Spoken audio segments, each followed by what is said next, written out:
off with the national anthem. So for those of you who are able, if you would please stand.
Tell us about her experience with AmeriCorps. So if you would like to come up to the stage and lead this way.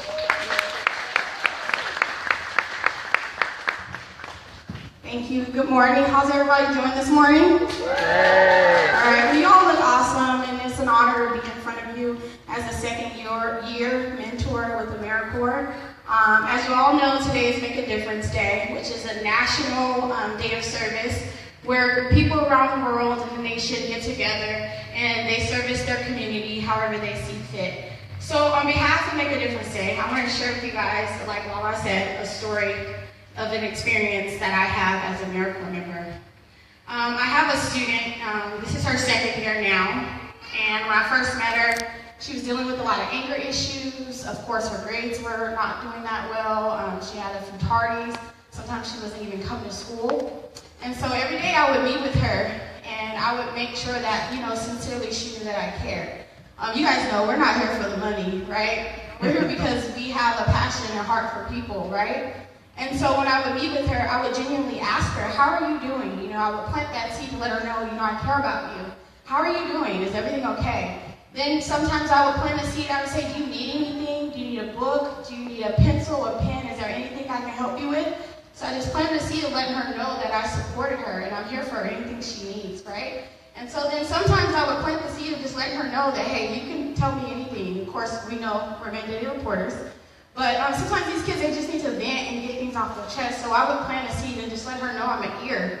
I'm actively listening. I'm making sure that I'm not trying to tell her what to do, because that's a human nature. We want to try to fix things. So I would just listen to her. And so I would plant that seed, just let her know I'm an ear for you.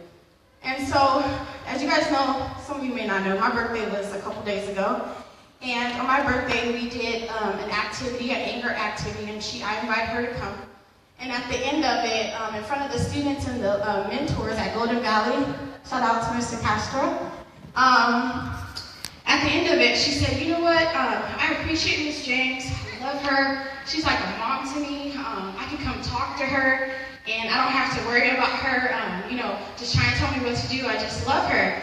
And at that time, I seen progress from me planting those seeds. But when you plant a seed, you don't see it growing, right? You don't see it under the ground, right? So I was planting those seeds, and that day I realized that, I was actually doing something. I was there for a reason. I had a purpose. And I was just so happy because those seeds that I planted, I realized it grew appreciation. It grew love.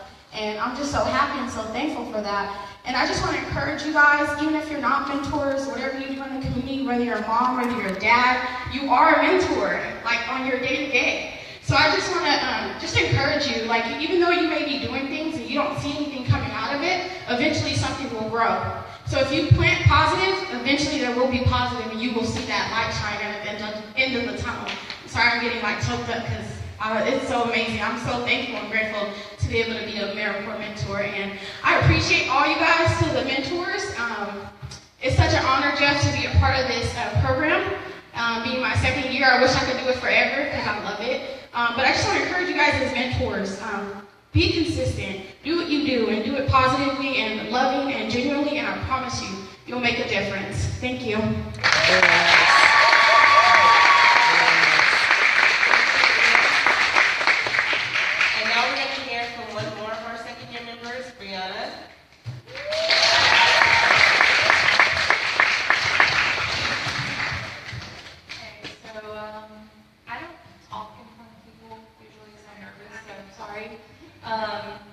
I guess I will share one of my experiences too. She was an unofficial last year. I had a partner in the beginning, and she was one of her mentees, and she was going through a lot of problems. She used to cut and stuff, and she wanted to commit suicide. And towards the end, my tech partner, she wasn't there anymore and stuff, and it was one of the days that I was at my other site. They had taken her to the AmeriCorps shell because she had already planned on how she was going to end her life and stuff, and she was going to do it after school. And we went on a trip after this had happened to LA, to the Museum of Holocaust and stuff, and she rode with me, and I talked to her and stuff, and I told her, like, I would be there for her no matter what. Like, I know, she was already close with the other mentor and stuff, but I was there for the same reasons, and she could trust me, come to me whenever she needed and stuff. And after that, she kind of opened up, and she would contact me, give her my number and stuff, and she would always tell me about when she really felt the urge to just not be here anymore.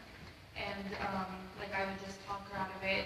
Me, from my experiences growing up and stuff, I used to have those thoughts and those feelings and stuff, so I kind of would share my stories and stuff with her, and just try to be there for her and talk her out of it and stuff. And so that kind of helped a little bit and stuff. And through the summer, she would message me and we would talk and stuff. And I told her she used to get picked on a lot. She's a tall, bigger girl and stuff. People used to make fun of her the way she used to dress and do her hair and stuff. So I offered to take her one day to go shopping with her and stuff, and pick out some outfits and kind of give her a little makeover and stuff. And she's really into that, interested and stuff. She's just waiting on the time to get the money and stuff. But just recently, actually, she sent me, I don't want to get emotional, but she sent me some things on Facebook and stuff, and saying what a great mentor I was, and how I have changed her, and how I helped her stop cutting, and she doesn't want to kill herself anymore and stuff. So yeah, that's just a huge.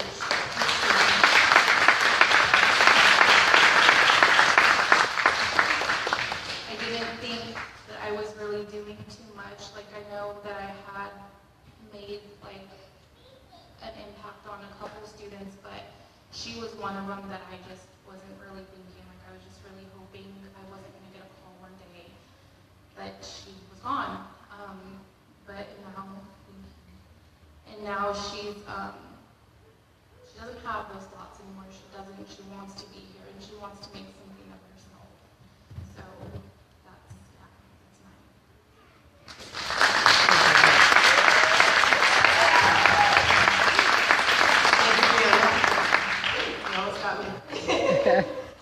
Okay, so now we're going to go ahead and welcome one of our guests to the stage, and that's Emilio Huerta of the Law Office of Emilio J. Huerta. And he's going to give us some words of encouragement as we go into our term of service. Amen. Good morning. Good morning. Well, thank you, Ms. Compton, for inviting me to be here with you this morning, and everyone else in AmeriCorps, and of course, the Compton Superintendent of Schools and Bakersfield Rescue Mission.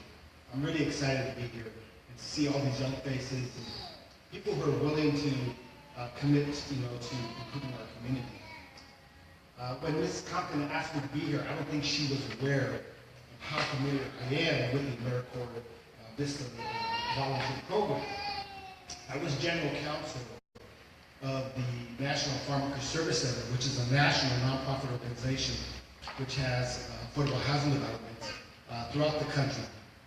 Here in Bakersfield, throughout the state of California, San Antonio, San Francisco, Phoenix. And I was their general counsel for 17 years.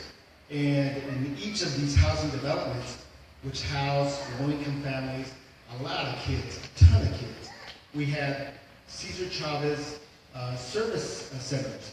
And in those centers, we provided Cesar Chavez Learning Centers, we provided GED classes, community services, after-school programs, meals, and just a lot of tutoring and mentoring. And so I was the individual that actually negotiated the agreements with AmeriCorps to bring in the volunteers, and I had the opportunity to serve as a mentor for some of these volunteers and some of these developments. There's one actually right here down the street on Washington in California. There's actually two developments there. There's a senior citizens Casa Eva Camacho, and there is another 150 unit development there. So when you think about housing 150 families, that probably turns out to be about 3,000 children there in those centers. Amazing. And so much of the staff there in these centers was AmeriCorps Vista volunteers, then people such as yourselves who came from all over the country, not just California, and who demonstrated a passion and a commitment to give something back to their community. Volunteers who wanted to make a positive, transformative difference in the lives of people around them. Like many of you here this morning, most of my life has been dedicated to improving the lives of those less fortunate. I have always believed that one should have a purpose in life. And for me, that purpose was being service to others. I was raised to believe that a life of service is as much of a blessing for the person that was willing to serve as it is for the person that was being served. And so I grew up in an organization called the United Farmworkers Movement. And we were committed to helping people improve their lives through the collective bargaining process. That's what the union and providing services to farm workers. My mother is Dolores Huerta, a longtime civil rights activist. And she gave up her job as a teacher to volunteer full-time to help farm workers. When we were young, my mother was a divorced mother with 7 children. And when she joined Cesar Chavez to form the farm workers, she took a vow of poverty. She said that her and her family should live no better than the people that she was trying to serve. Wow. And so we did that for years. I mean, I'm talking 20, 30 years, a long time, right? And as an adult, and then later as an attorney, I volunteered my time to establish and support hundreds of nonprofits throughout the country, and not only here in Kern County and throughout the state of California, but in states like Texas and Mexico and Arizona, just dozens and dozens of nonprofits, not just doing affordable housing, but mental services, helping special needs families, senior citizen centers, just whatever aspect of community service that you can think of. I probably have played a role as my commitment to my community and helping out my community. Some of the organizations here locally that you may be familiar with are the Bakersfield AIDS Project, the Dolores Huerta Foundation. I was at CASA for several years. I was former board chair of Greater Bakersfield Legal Assistance. That's a legal aid society here that provides legal services, free legal services for low-income families. Self-Help Federal Credit Union, which is a national credit union that provides financial services, again, to low-income families. And then Omni Family Health, which is a health organization that provides low-income services to families, principally farm-worker families. Some of you here are from Shafter, Delano, Wasco. They have clinics in those families, in those communities as well. How many of you here are high school dropouts?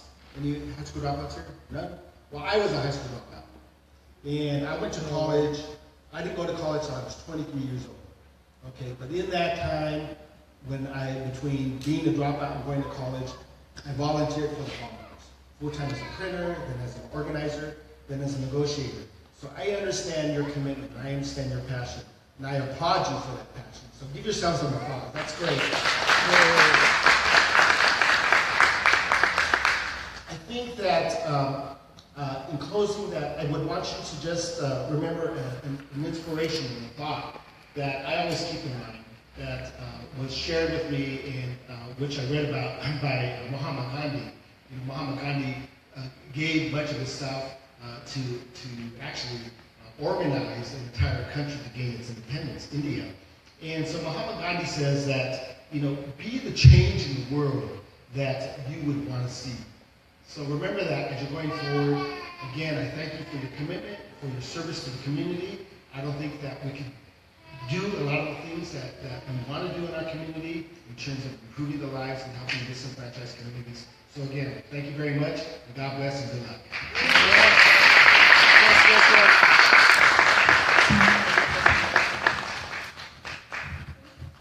So that was inspiring. I almost shed some tears because Dolores working his mother has done a lot in the community as well as himself. So that's a very big thing. So we should applaud that too.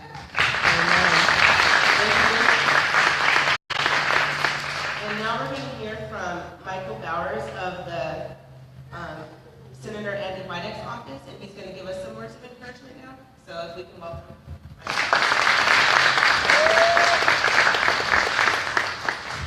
Give yourselves a round of applause. Good morning. You guys look vibrant and happy. Everybody had Starbucks this morning? I love it. Well, my name is Michael Bowers, and I want to talk to you briefly this morning about not only trusting the process, but about your commitment in terms of getting involved and being involved in this community, how it pays off. One of the things I always say when I go and speak at some of the schools, I always ask the children to repeat back after me, but I'm going to ask you guys to repeat this after me. Show me your friends. Show me your friends. And you guys can, if the kindergartners can do that. Show me your friends. Show me your friends. And I'll show you your future. Show me your friends. And I'll show you your future. So let me talk about my improbable journey of how I got to where I am.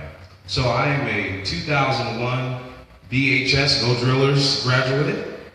And after leaving BHS, I ended up going to Texas Southern University in Houston, Texas. So I go Texas, but go Dodgers. So I lived in Houston, Texas, and went to school in Houston. I first started out as a biology major. I took one class and I said, no, this is not for me. So started out as a biology major, ended up changing to political science. And then after leaving Texas Southern University, I ended up living in New Orleans. And then the 80 and 90% humidity drove me back to California. So, but before that, before I got to where I am, I'm a kid and only my story is possible. And that's always, I tell folks, is trust the process. I'm a kid who grew up just right around the corner. I grew up over on Cottonwood area. And so a lot of my friends who I grew up with, a lot of them are locked up. A lot of them are dead. So can you imagine some of the kids I went to Bessie Owens Elementary? Anybody know where Bessie Owens is at? Went to Bessie Owens Elementary, and a lot of my friends didn't make it to this age, 34. And so I learned about trusting the process. And because I trust the process, and the way you trust the process is what you're doing today. It's stepping up and getting involved in the community. So many times we talk about what's wrong with Bakersfield. There's nothing to do with nothing to do in Bakersfield. But there's tons of community service to do. I sit on 3 different nonprofits, one housing, the other one Center for the Blind. And so the work that you can do in sitting on the Cancer Society, there is so much you can do. And it's a testament that you guys are here today to show that you guys are showing your friends and showing yourself your future later on, because it takes you to get involved. So I grew up on Cottonwood. A lot of my friends didn't make it, but I trust the process. And so when everybody else did things different than me, I trust the process and went to school. Now, I wasn't the best student. I was class clown, I should say. But I trust the process. And I'm a kid who grew up in Cottonwood area who was able to later walk the halls of Congress. I had the opportunity to work in our DC office, had the opportunity to work in the district. I've had the opportunity to meet presidents, had the opportunity to advise congressmen, senators, and just recently, a couple weeks ago, I was in Washington, D.C. I was back in Washington, D.C., visiting some old colleagues, but I had the opportunity to go to Congressional Black Caucus roundtable at the White House. And this kid from Cottonwood was able to sit at the table. And it's because I trust the process. And it's because I allow myself to understand that the people that you hang around with, you tend to be like. And sometimes it's okay to be by yourself. And sometimes it's okay when everybody else is running amok for you to come to AmeriCorps. Yeah. And for you to get entrenched and for you to understand what's important, what's indicative in our community to do, how to change lives. And you guys are making a difference. And so, for me, I was in BHS, or Bessie wants to Compton Junior High. Any Compton Junior Highs in here? Go Colts. Are we still Colts? So Compton Junior High to BHS to Texas Southern University. I got there from trusting the process. And even though sometimes for you it may seem frustrating, you may even get a little weary, but if you trust the process, I promise, if you listen to yourself, if you keep doing the right thing, I tell you it pays off for you. Opportunities, what you're doing here, it's not just showing up and helping get involved in certain things in the community, but it's the life skills that you take from that. It's the life skills that you take from that. Because even though some of you have come and you've probably grown up in some of the most financially disadvantaged communities like me, you're still here to get involved. You're still here trying to make a difference. And so I'm honored to come up and just encourage you and to tell you to trust the process, that kids like me can go from Cottonwood to Congress for trusting the process, and to encourage you and let you know that you guys can make big differences in Kern County. You got to factor in this state, one out of every 8 Americans live in California. We're 12% of the nation's population. You look at Kern County is, I call it the land of milk and honey. You factor 70% of California oil essentially comes out of Kern County. We're the breadbasket of the nation, the #1 ag county in this entire country. So there's a lot of opportunities here, but you have to trust the process. So congratulations to you. Thank you. If there's anything that I can ever do for you, I'm right down the street. If there's anything that I can ever do, I'm here to help. And I congratulate you, and I wish you the best. And remember, show me your friends. Kindergarten, come on. Show me your friends. Congratulations, guys. Good job. Maybe another round of applause for Mrs. Howard. Okay, so now we're going to welcome to the stage Patrick Jackson, Jr. of the NAACP. He is the president of that organization. Amen.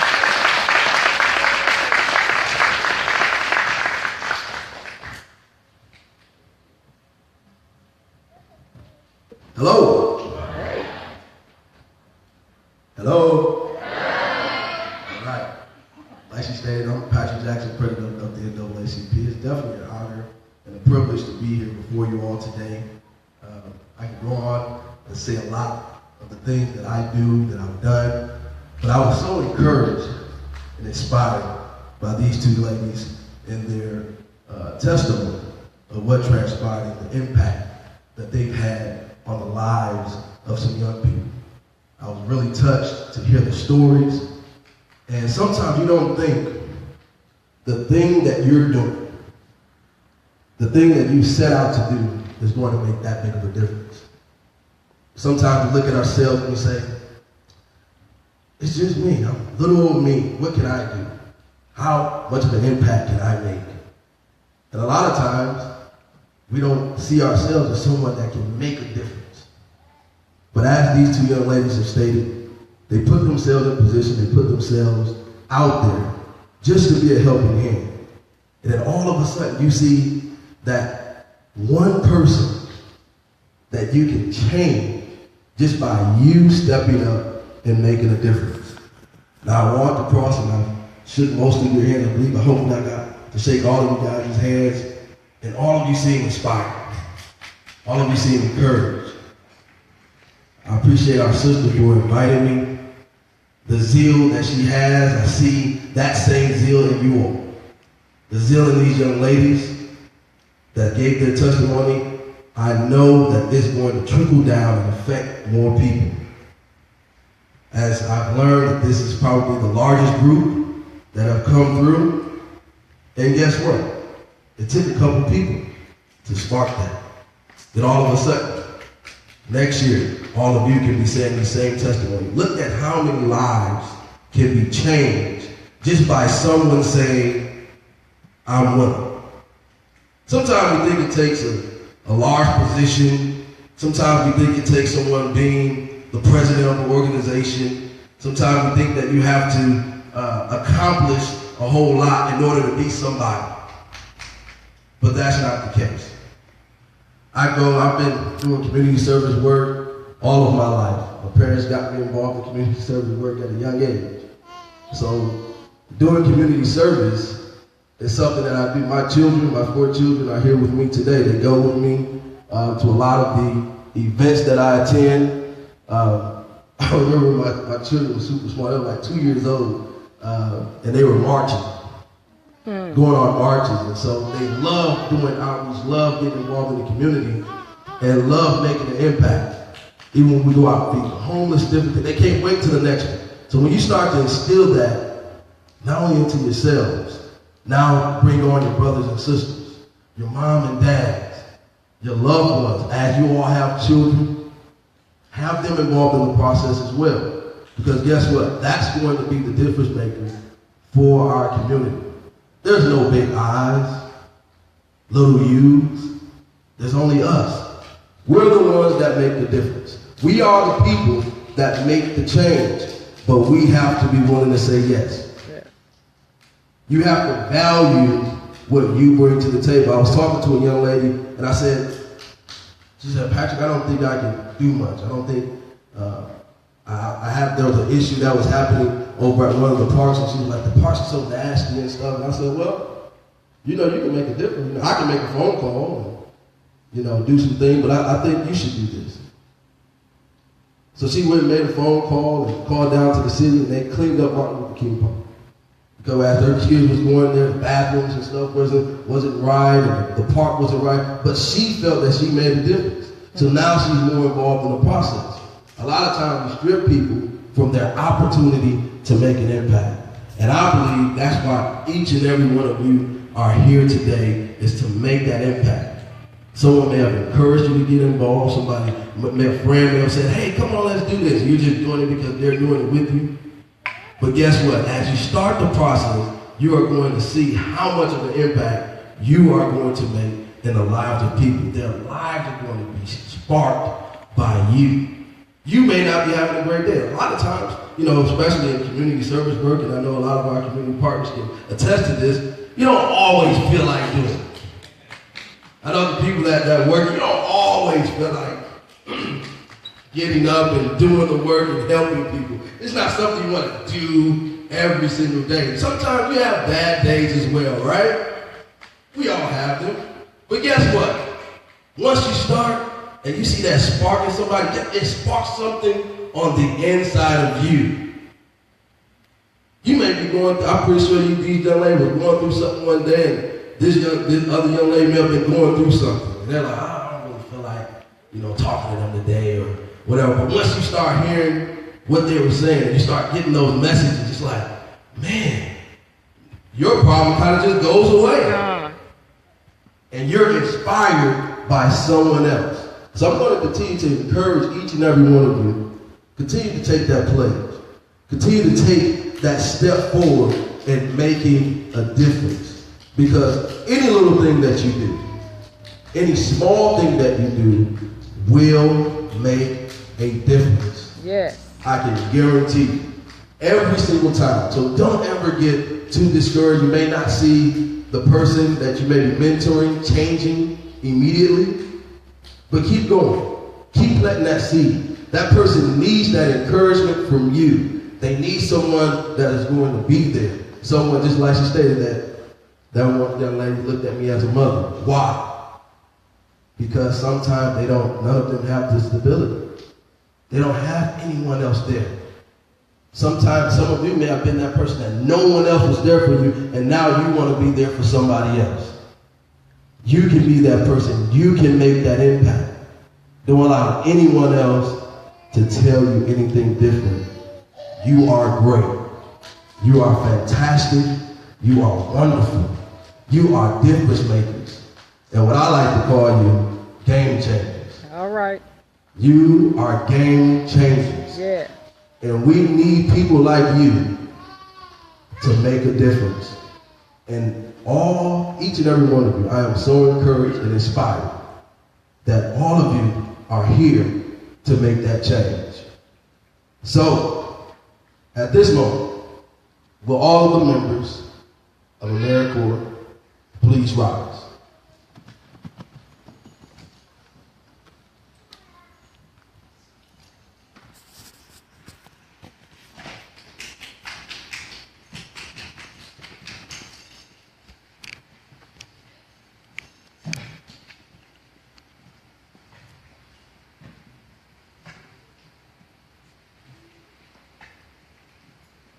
This is a big group.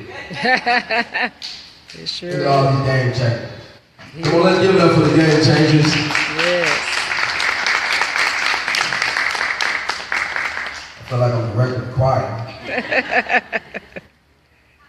Y'all want me about right here. I'm trying to see all y'all.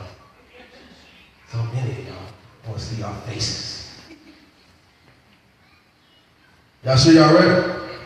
Once you take this pledge, you're not going back. Just let y'all know. So, this is like marriage. You got a chance to exit if you want to. So once you say this, like when Michael was standing up here saying this, y'all gotta say it with some oomph. All right? I'm gonna disqualify you if you don't say it with an oomph. Y'all ready? Are you ready? Yes. Repeat after me.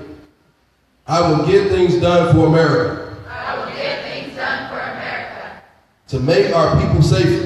To make our people safer. Smarter. And healthier.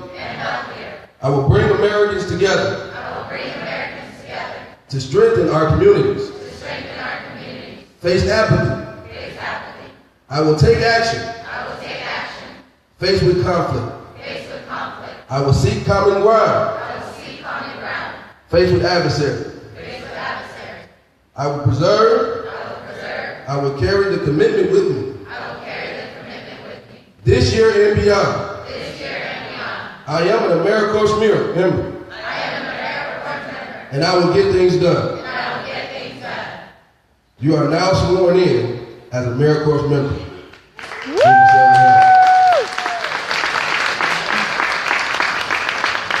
Thank you so much, Patrick. And you guys know to just stay up here for a minute. So we want to say thank you to all of you guys for coming out. And if you guys can meet me in the back room before you exit. I want to say thank you to Emilio Huerta again, Michael Ballard, Patrick Jackson, and also give thanks out to Pastor Norris Kemp, Valiant Co over there on the camera, Jeff and Ashley, Duran and Chris, and the rest of the mission, as well as, give me just one moment. It was College Coffee and Donuts. Is that right? Okay. Thank you, College Coffee and Donuts. And thank you, Mother, who who was also an AmeriCorps member. My brother was also an AmeriCorps member. I am now an AmeriCorps member.